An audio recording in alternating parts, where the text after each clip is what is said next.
இப்போ நீங்கள் பேசுகிறீங்க, அதுக்கு ரியாக்ஷன் வரதானே செய்யும்.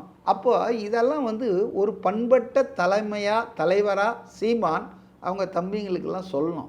நம்ம பாதை வேறப்பா, நாம் வந்து தமிழ் தேசியத்தை இவர் மாவீரன் பிரபாகரன் சொன்னபடி பண்ண பார்க்குறோம், இதெல்லாம் நமக்கு கணக்கிலே எடுத்துக்காதீங்க அப்படின்னு சொல்லிட்டு போனோம். அதை விட்டுட்டு அவர் வந்து இப்படியெல்லாம் அனுமதிச்சிட்டு இருக்கிறது சரியில்லைன்னு நினைக்கிறேன். தாவேகா தொண்டர்களும் இதெல்லாம் இக்னோர் பண்ணணும். தேவையில்லாமல் போலீஸ் கேஸு அது இது, அதாவது ஒரு மோசமான குரூப்புன்ற மாதிரி உங்களை சித்தரிக்கிறதுக்கு இதை பயன்படுத்துவாங்க திமுக.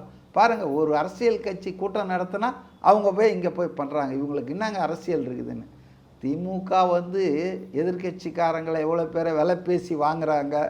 எதிர்கட்சி எம்எல்ஏக்கள் எதிர்கட்சி நிர்வாகிகளெல்லாம் கோடி கோடியாக கொட்டி கூத்து விலைக்கு வாங்குவாங்க. அதெல்லாம் பண்பட்ட அரசியல்வாங்க. ஆனால் ஒரு சாதாரண தாவேக்காத்தோட உணர்ச்சி மிகுதியால் நம்ம தலைவரை இவ்வளோ கேவலமாக பேசுகிறாங்களே, நியாயம் இல்லாமல் காரணம் இல்லாமல்.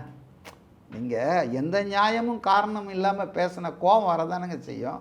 அப்போ அதை வந்து இவங்க வந்து உடனே அரசியல் பண்பு இல்லைன்னெலாம்.